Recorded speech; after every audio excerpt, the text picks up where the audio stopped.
Planet Institute. In a world where everything seems both more connected and more fragile than ever before, the idea of global engagement has become both indispensable and deeply contested. Universities have long celebrated their international outlook, student exchanges, research networks, the mythical cosmopolitan campus cafe, where everyone, no matter where they come from in the world, comes together over a mutual love of skinny latte. But today, global engagement carries new weight. Geopolitical tensions, digital fragmentation, climate migration, inequality, and a world in which crisis seems to operate on a 24-hour news cycle. All of this demands a new form of global imagination. So the question is no longer how do universities go global, but rather how do they do so ethically, fairly, in mutual respect of human civilizations and the natural world? How do they avoid reproducing old hierarchies while building new forms of solidarity? Welcome to React, Reimagining Education in the Age of Crises and Transitions, a podcast from the Learning Planet Institute. I'm Raphael Costambeys-Kempczynski, and in this episode, Reimagining Global Engagement, we explore what it means to build connections across borders in a time when borders are literally and metaphorically being rebuilt every day. My guests today represent three distinct angles on this challenge. Fatou THIAM is a consultant and digital strategist who has studied and worked across 6 countries, from Senegal to China, the United States to South Africa, and now France. Her work spans economic analysis, large-scale transformation projects, and DEI advocacy. She has also founded a scholarship fund in Dakar supporting adult education, a testament to her commitment to inclusive access and opportunity. Fatou, welcome. Thank you. With your international background and your work across both corporate and community spaces, what does meaningful global engagement look like to you in 2026, next year? Yeah. So I'm going to have to jump into the future from just what I know right now. But I feel like to me, from just the generation that I'm interacting with and the communities that I find myself in, I think that there is just an increasing amount of just being very critical of the errors of the past and being willing to engage with different parts of the world with this idea of we don't want to repeat some mistakes that were done. I feel like that's a very normal reaction to have, a very critical way of thinking about past generations and their impact on the world. But it does seem to be working because we have more and more people who are willing to question and be critical of the impact that they have on other people's lives. And ultimately, that is a good thing. Yeah, thank you, Fatou. Yeah, I'm always intrigued by this dilemma of how the solutions of the past have sometimes become the problems of the present. Always. Isak FRUMIN joins us from Constructor University in Bremen, where he works on global higher education innovation. He has spent decades analysing how universities transform and how systems learn from each other across cultural and political boundaries. Welcome, Isak. And I should remind our listeners that we are recording this podcast in a hybrid format. So you're online with us, Isak. You've studied global higher education systems from Moscow to Bremen and well beyond.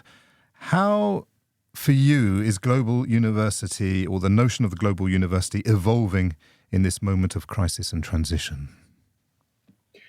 Some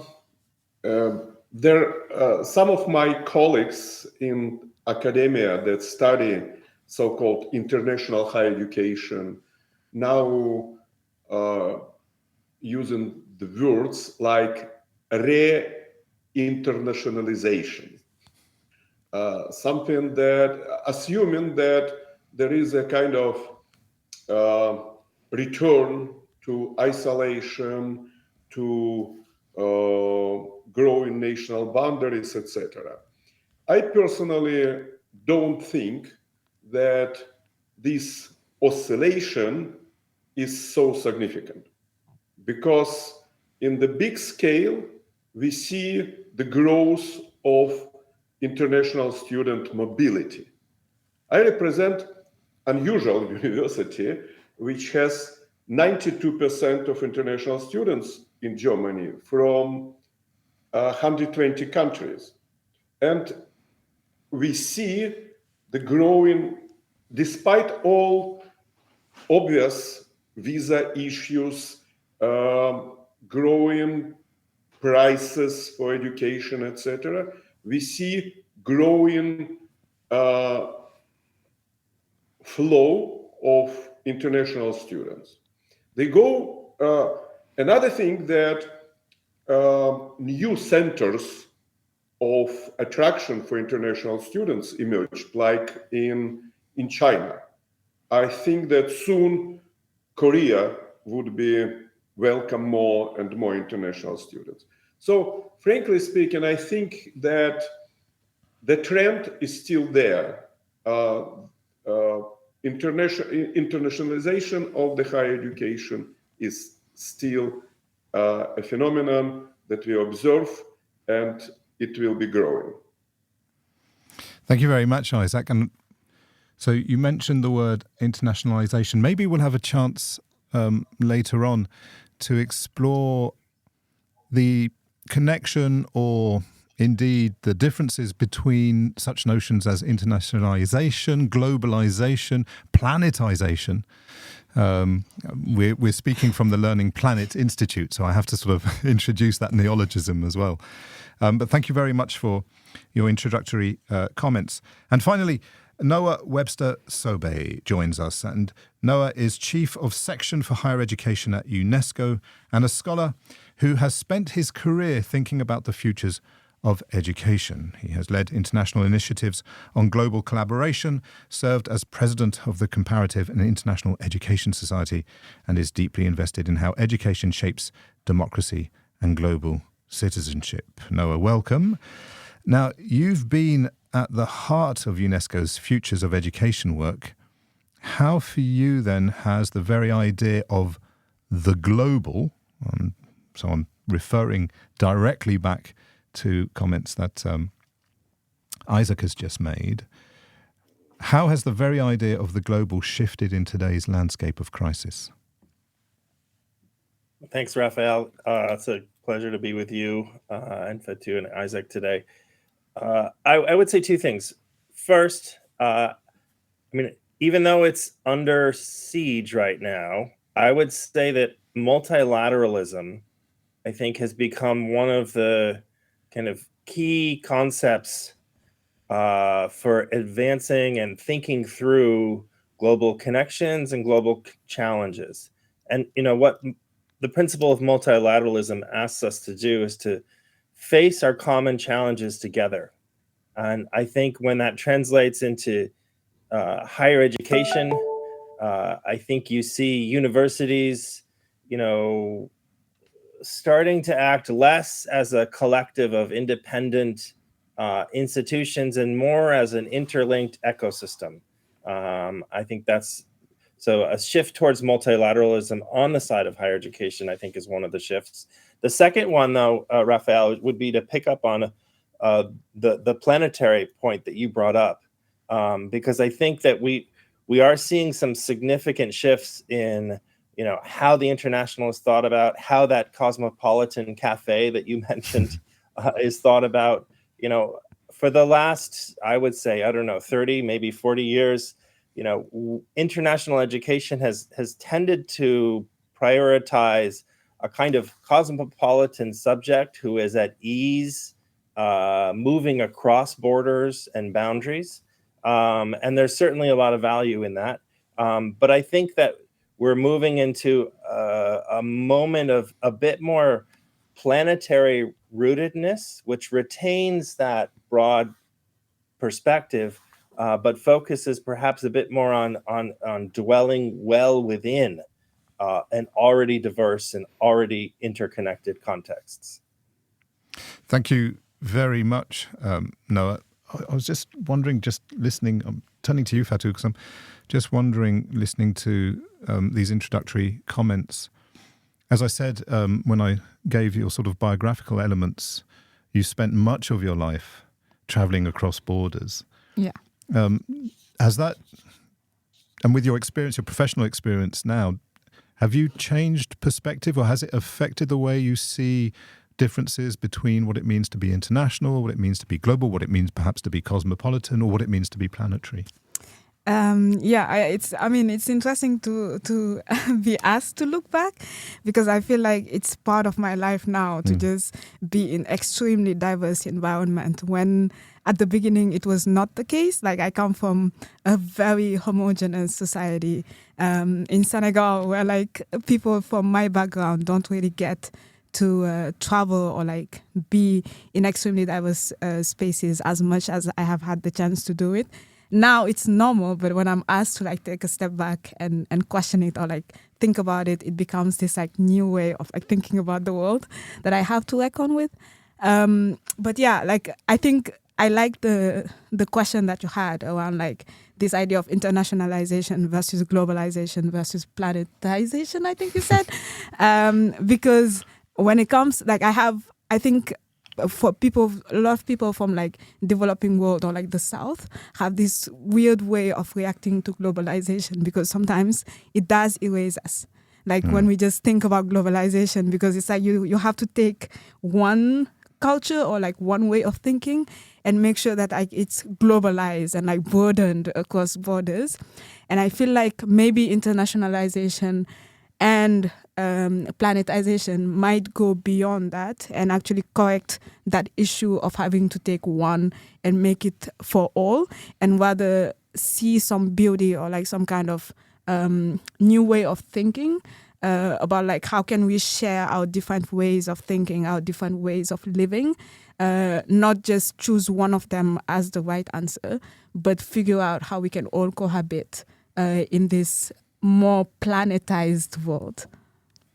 It reminds me of a term that we saw emerge probably in the 1990s, which was globalization. This is a combination of the local and the global. Well, in this episode, with our three guests, we'll ask how global engagement can become less about prestige, more about partnership, less about exporting ideas, and more about exchanging wisdom. Mm-hmm. And I'm going to turn back to you, Noah, if I may. You've seen global education debates shift over the decades. So maybe we can explore a bit more in detail what or how global engagement, what it means when the world itself feels more fractured. Thanks, Raphael. I think I might turn to a concept that got some, I think, very useful attention in UNESCO's 2021 Futures of Education report, Reimagining Our Futures Together, a New Social Contract for Education. And that's the idea of a global knowledge commons. So, the collective resources, the collective knowledge resources of humanity that have been accumulated over generations and that are continuously transforming. And I think that when we frame the both the teaching, learning, as well as the research activities, and probably even the community engagement mission of higher education, in relation to a global knowledge commons, it forces us to pay attention, on the one hand, to the traditional gatekeeping role that universities and other higher education institutions have played in sort of legitimating and as Fatou was bringing up, also delegitimating certain forms of knowledge. So I think very much the impulse that we see today and it's very much in response to changes in the world, is to recognize that the global knowledge commons needs to become more open, right? Needs to become more inclusive, and it needs to be, at the centerpiece of the teaching and learning enterprise in higher education, and importantly, in a kind of two-way manner. So it's not just about increasing access to those knowledge resources of humanity, though we need to do that, making available, in all continents and all corners, the scientific advances, wisdoms from different cultures, but it's also preparing people, enabling people, supporting people to contribute to the global knowledge commons. I think that's a crucial role that higher education plays in today's world. Thanks, Noah. Okay, now you mentioned the traditional role of universities as gatekeepers, or I suppose somewhere along the line, sort of traditional gatekeepers of knowledge, right? Now, before we started recording this episode, Isak and Fatou were having a very interesting conversation, because Isak is looking at universities that are sort of trying to do something different or offer something different. So I have to bring you in on this, Isak, because if we're going to talk about the traditional and how things are evolving, you're looking at the avant-gardists of the university world, right? And I thought maybe I could bring you in if you have a couple of comments on that. No, look, in general, I'm trying to be more positive and optimistic, maybe just because I lived through different historical periods already. And I agree with Noah, who is one of the leading experts in comparative and international education, that universities traditionally used to be gatekeepers. But there is a simple fact that the global enrollment into the higher education is growing steadily. Number of universities is growing. I hear from my European colleagues often that the quality of new universities is not very high. But I have in mind very simple dilemma.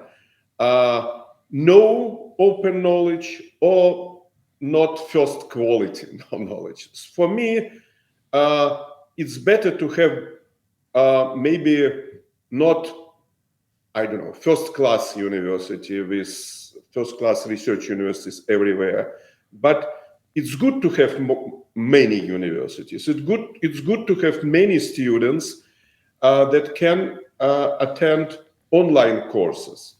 We hear huge criticism about online universities. And by the way, many non-traditional universities that we study are doing at least part of their teaching online. And that's fine. So I think that even if individual university can be considered as a gatekeeper, the higher education system, global higher education system, becoming more and more open.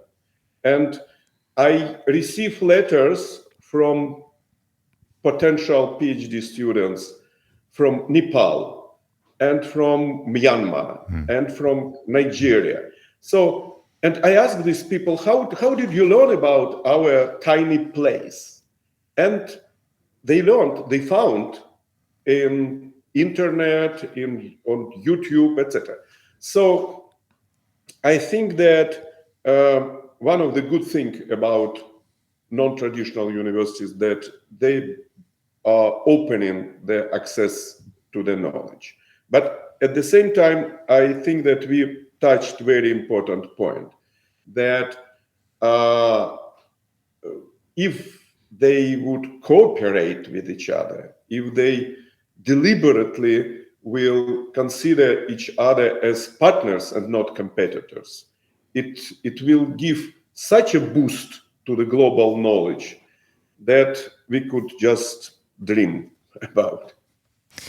Thank you, Isak. And Fatou, if I turn to you, because during that off-air conversation, you mentioned the fact that you'd studied a program, one of the programs that Isak had been looking at. Yeah. So I think Isaac, you mentioned African Leadership University, and I have friends who went to African Leadership University, but personally I did 2 years. That was like the beginning of me having to travel around the world, because I did South Africa. I did 2 years in South Africa, and I think I came like from this very francophone, very classical French education system, where I was speaking French every single day, to like waking up into this new format where like I had to speak English, and I had to take classes in like a different way, right? Like interacting with an instructor in a different way, and having classmates who are coming from different backgrounds, and having to like juggle between those two things at the same time was like incredibly difficult at the beginning. I think sometimes when we talk about like diversity and bringing different people into the classroom or like into universities, we have like this way of optimistically thinking about it as like this just overall 100% positive thing.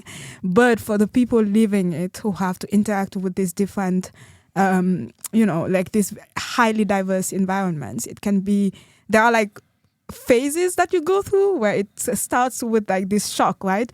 This kind of like curiosity to like this new world, and then like you go into hey, like I'm willing to not yet willing to discover what the others have to bring, but like this idea of how do I protect what I'm bringing, because I feel like the environment is going to change so much of me. And then you slowly try to like connect with other people and try to discover what they're bringing. And I think maybe it's because I started it young, but I felt like when I look back at it, there were moments of like development, of like growth, that were painful at first, but I'm quite grateful of them like right now when I think back at it. But I just also wanted to like go back to something that Isaac mentioned about like non-traditional universities and them looking into like online teaching, right? Because I personally really, really like this idea of using, already because I really like everything digital, but using this, the technology that we have right now in order to like allow access. It's not just to allow access, because in that way you're looking at people who are like kind of away from us as like just mere consumers of this knowledge that we are just giving them access to, but to also allow ourselves to be in touch with those people. Because like I come from countries where like when we talk about online education, it's a huge, I think, solution to a big problem that people from countries in the South have to deal with, which is this issue around visas. Like we have so many people who want to learn in this incredibly diverse environment and have access to some knowledge, but they are just never able to, because there are so many obstacles to them being able to physically be there and interact with the knowledge. So I feel like we should be thinking about this new technology of online teaching, online classrooms, as like this two-way format where we are also able to be in touch with these very isolated communities and learn from them, or give them the space or like the platform to actually contribute in shaping the global knowledge. Noah, I was wondering then, from a UNESCO perspective, are you observing a shift in the way people are moving, students are moving across borders or attending courses internationally? Is this something that you've picked up on? Oh, I mean, absolutely. I mean, to a point Isaac was making, I mean, we see, and this is remarkable and significant, we see, continuous growth in the number of higher education institutions, in the numbers of people accessing them. So we now think that there are over 265 million students involved in higher education today. That number is up from 100 million in the year 2000. That's just a remarkable growth. So, and even, international exchange numbers are up. We think there's now something like 7.3 million students studying internationally now. Again, it's a 2.5-fold, close to 3-fold growth in the last 25 years. the COVID moment saw a slight suppression in international exchange, not actually in higher education studies, but we have recovered from that and more. So, I share Isaac's optimism quite a bit about the vibrancy and importance and growth of higher education. And just to add one more thing, if I can, I think part of this shifting perspective on knowledge, and Fatou described this really well, is that, of course, you can set up an education system that tries to restrict knowledge to a technocratic elite, that tries to parcel out only to a select few. But I think we're now in a moment where we recognize that the more knowledge is shared, the more valuable it becomes.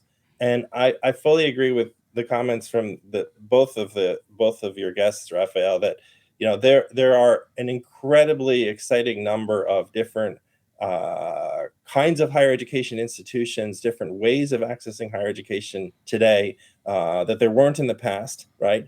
And that this is just bringing remarkable strength, vitality to the sector.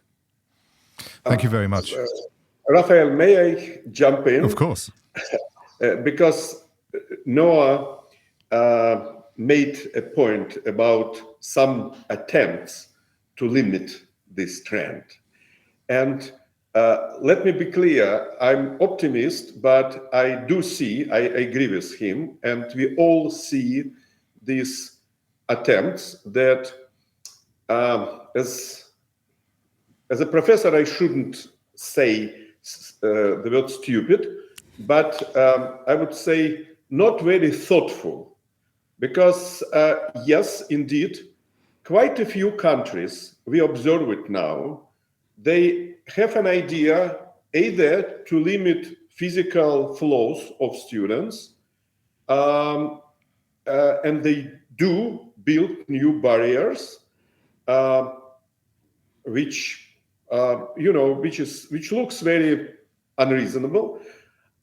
Even more, quite a few countries, not quite a few, but a few, trying to build even barriers to digital information. They block YouTube, they block other channels of knowledge dissemination, they label foreign knowledge as dangerous. I think that we have to see this, and we have to be very clear that these attempts are going to fail in the future, and they bring to the countries they use them more risk than the benefits. Thank you very much, Isaac, our guest optimist. I think everybody agrees. Even if there are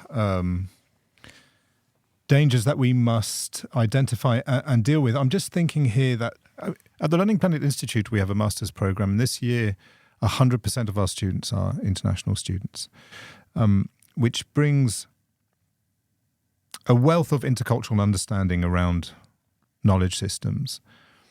But it's also, I think, changed the nature of the work of our student office, because, Fatou, you mentioned simply, for instance, the question of visas. Mm-hmm. And so our student office is accompanying more and more students in their visa applications, but also once they arrive here in France and in Paris, finding accommodation.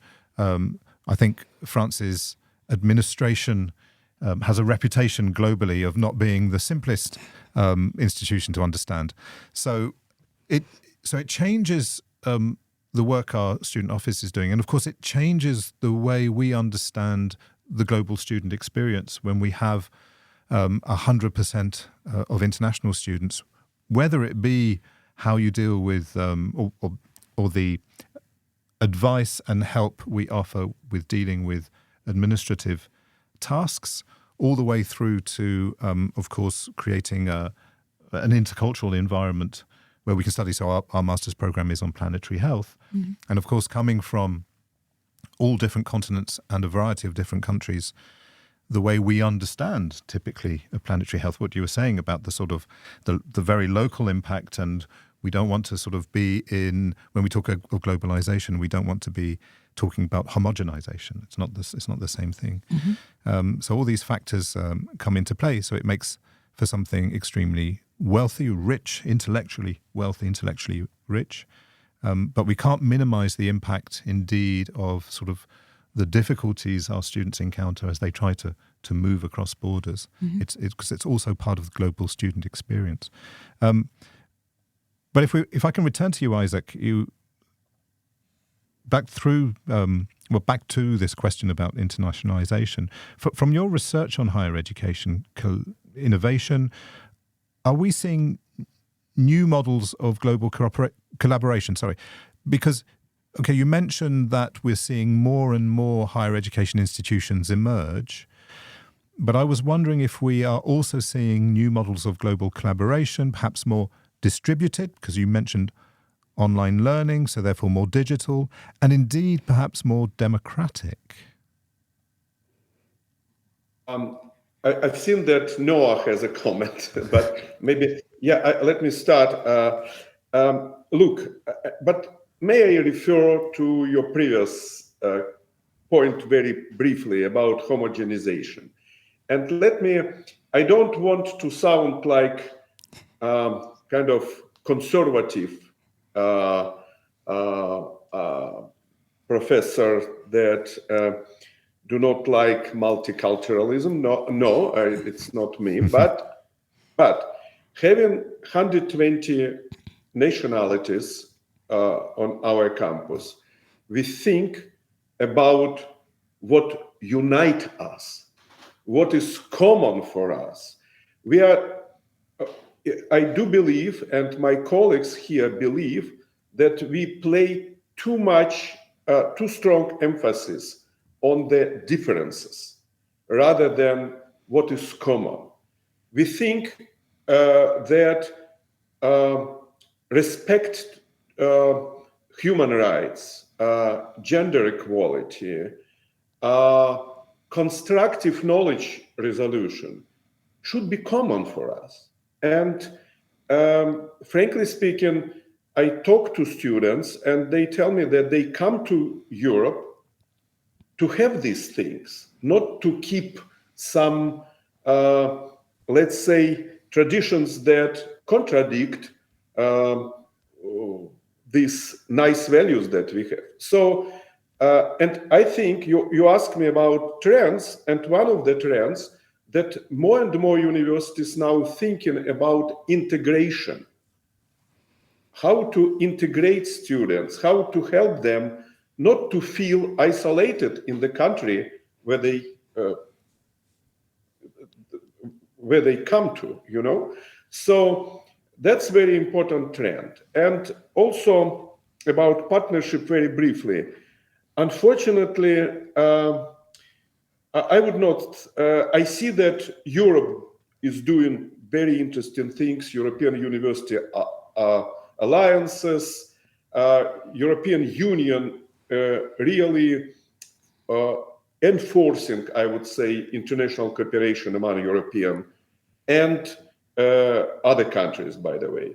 But we don't see it as a big trend in other regions. So it happens, but it's not part of big policies yet. Maybe Noah knows better because UNESCO obviously looked at that. Yeah. So I can see Noah shaking his head, but I'm still going to bring you in, Noah, because if we're talking about the European level, then we also have to talk about the global level. Yeah, I mean, I think what I would like to do is connect it to, what Fatou was raising about the difficulty of international students moving across borders. You were talking about that with your program at Learning Planet, Raphael. Because I think that this gets exactly at sort of the question of sort of diversity and pluralism and the sort of let's say the risks of homogenization that might accompany globalization. Visa issues are a significant one, but another one that we recognize and encounter and try and address on a daily basis here at UNESCO is the recognition of qualifications. having your degree recognized as qualifying you for a master's study. And there, we have at UNESCO a system, a constellation, if you will, of regional qualification recognition conventions. In the European space, there's the Lisbon Recognition Convention, which we're the co-secretariats of with the Council of Europe. That's forms some of the backbone of the Bologna process and really supports academic mobility. There's regional conventions in other world regions, and there's a global convention on higher education. Now, an important feature of all of these, and this is a key contemporary principle in qualifications recognition, is that the right to have that having one's credential qualification evaluated is a right. Students have that right, and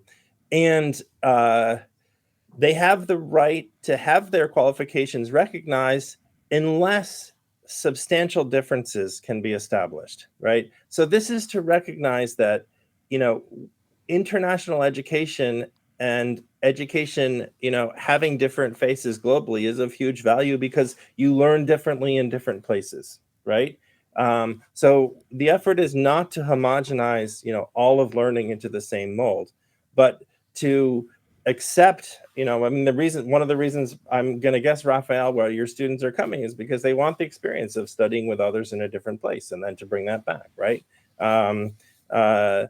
But the key principle then is that, we want there to be different international learning experiences, and at the same time, we want in different settings, people to be able to decide, what differences are substantial enough to be accepted or not. And, appealing to some of the principles that Isak was just bringing up. I think, the key, this invites us to go to some of the key fundamental principles of higher education, a commitment to open inquiry, to academic freedom, to the pursuit of truth, to open debate and exchange, all of which, taking place under respect for knowledge, a respect for expertise. Obviously, a respect for knowledge that needs to be broader than the gatekeeping we were talking about earlier. But I think there are a lot of ways that we can facilitate movement across borders, and we can set up much more equitable relationships. And we're already in the way of doing that,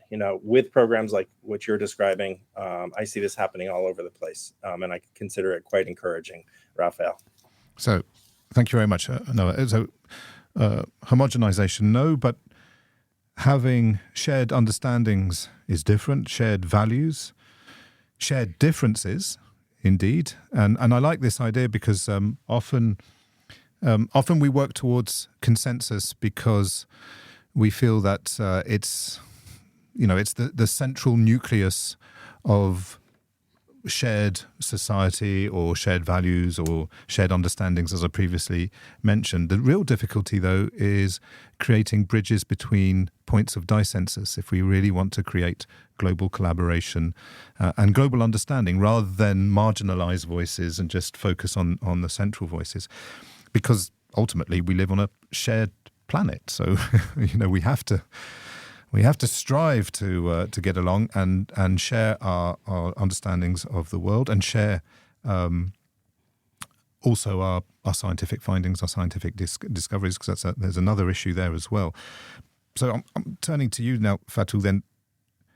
Following on from all of this, for you, what does truly equitable collaboration require? Right. Okay. That's the requirements. I have like some things that I wanted to highlight from the answers that we got Absolutely. from Go Isak ahead. and all. Go for it. I don't know if it's gonna fall into maybe like the requirements that I see when it comes to global engagement, but I wanted to go back to like a point that Isak made about like this idea of when you have this highly, and I cannot even imagine how tricky it must be to handle like more than 100 nationalities, and thinking about like how many different backgrounds and like how many different cultures are in those nationalities. You are like talking about like thousands of viewpoints, like easily. So I do understand this like, worry around do we have enough time, or like do we have enough bandwidth? Do we have enough capacity to listen to all voices, to like think about all the differences, as opposed to like trying to figure out what unites us, what makes us, common, what is common to everybody. But I just want to bring in this concept that I had the chance to learn. And I'm sorry if it's going to be a bit long and winded, but it's also might be going to answer to like this idea of requirements. I think there is like a burden that needs to come with this, like willingness to accept the burden that comes with diversity. And the privileged and people with reach and power having this allyship, this willingness to accept allyship. And I think the concept of allyship has changed a lot of my viewpoints, because I come with identities that are usually on the marginalized side.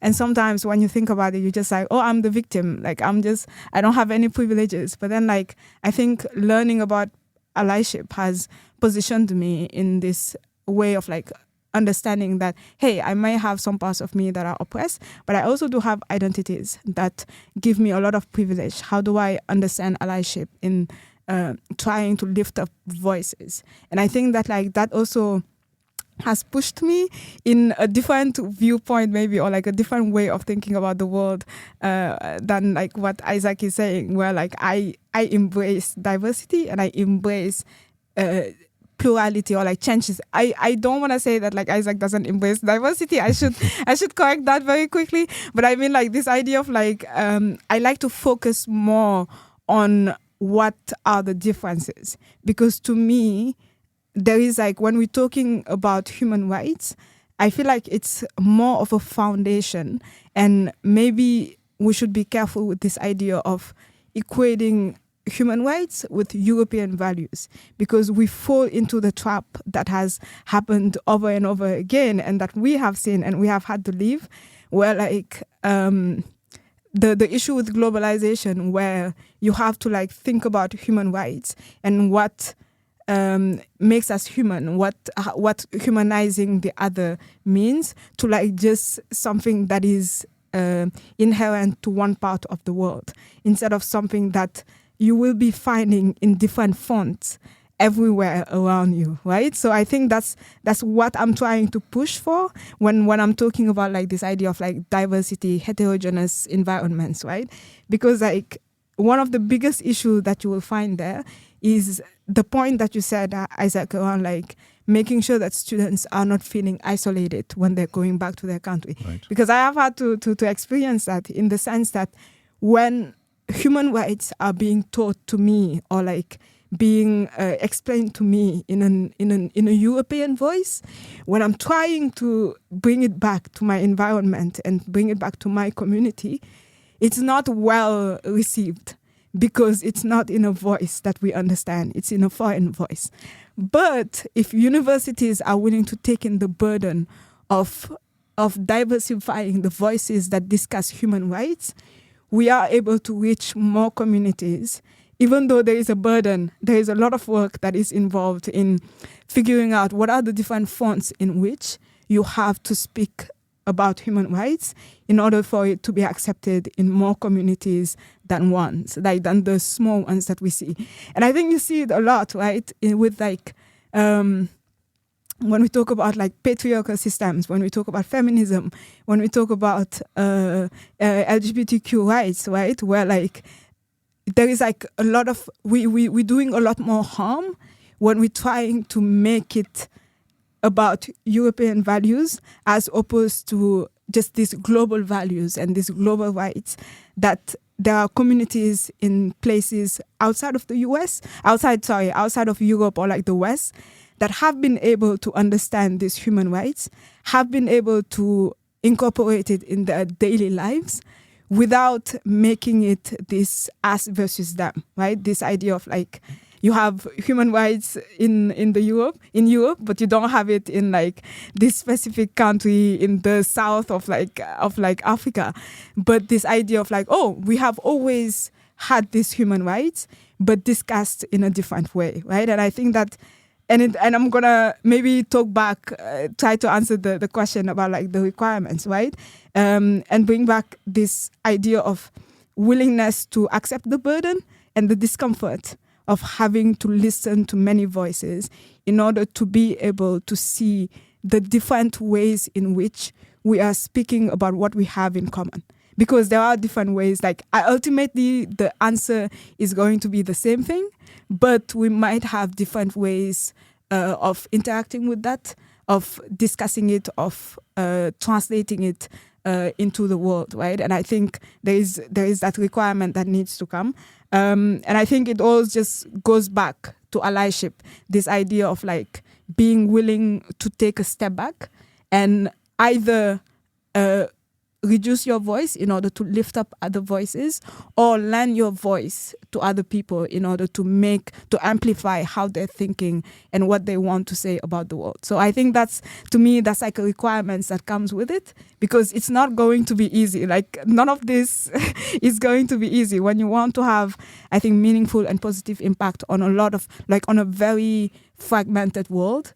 It requires a lot of effort, and it's based on us, like the privileged people who have access to knowledge, who have access to reach, and who have access to power, to actually accept that burden in order to make sure that we are giving power back to people who have been marginalized for the longest time. Absolutely fascinating. Thank you very much, Fatou, for those comments. Not long-winded at all. Okay. Very engaging indeed. Now, before we close, I am going to ask you the question that we are asking all of our guests across the series. And it's this question. If you could go back to your student days, or indeed look forward to a curriculum not yet written, what subject do you wish you could have studied but never had the chance to? And Noah, if I may, I'll start by asking you that particular question. Yeah, thanks, Raphael. Honestly, I want to do the master's program at Learning Planet that you were just describing. Thank you very much. I didn't have a chance to do that. No, very quickly, when when universities think about curriculum, and actually this is true of all levels of education, we typically frame it in terms of categories, right? And much less in terms of connections. So I'm deeply invested in disciplinary expertise. I also think you need to be able to talk across and within and among disciplines. And I never had the chance to take a class in my own higher education experience, on a broad, boundary spanning topic like water or borders, right? And I'm cheered that I do see such courses and such approaches in universities today. Thank you very much. Noah, if I can turn to you, Fatou. Okay. Okay, this is going to be tough because I was thinking critical thinking, but I did study critical thinking in college, so I can't really bring that back. And I think maybe this idea of like learning how to learn, because like I feel like we just accept that human beings are able to learn and know how to learn. When sometimes like you get to a point of your life where you are like, hey, like I really don't understand how to engage with like the vast amount of knowledge in front of me, right? And sometimes I feel like critical thinking seems to be taking away rather than giving you this ability to replace the wrong things with something better. Right, so I tend to have like that issue while I was like learning things, or like I was discovering new communities, new ways of thinking, new ways of doing things. So I would definitely want to see maybe a curriculum that will help me understand what are the different steps or like phases that I have to go through in order to acquire new knowledge and in order to learn more about the world around me. And of course, how we learn changes over time and over the course of our lifetime. Exactly. And finally, maybe I can turn to you now, Isak. Yeah, I studied in Soviet university. So first I have to say what I should unlearn. And this is history of Communist Party of Soviet Union. There was a special discipline for the whole academic year, every week, 2 classes. it's a terrible waste of time. And also scientific communism. That was another waste of time. And instead of that, I would rather maybe what Fatou mentioned, study something like the subject. It's kind of management maybe, but not for the managers, but to understand institutions and organizations. How do you work? It also, we are thinking now about such a subject at our university. Because again, these management courses often developed for those who are going to manage people, but not to all. So that's what I'm thinking today, at least for our university. Well, thank you very much again to Isak FRUMIN. Thank you very much, Fatou THIAM, and thank you very much, Noah Sobe, for joining us today. You've been listening to React, Reimagining Education in the Age of Crises and Transitions, a podcast from the Learning Planet Institute, recorded as part of the Learning Planet Festival in celebration of International Day of Education. My thanks go to our guests, of course, and to you for listening. I'm Raphael Costambeys-Kempczynski. Thank you for joining us in this continuing experiment in hope. And a special thank you to our production team, Etienne Carlen, Maria Angelica Mejia Caceres, and Edouard Picard, for bringing these conversations to life.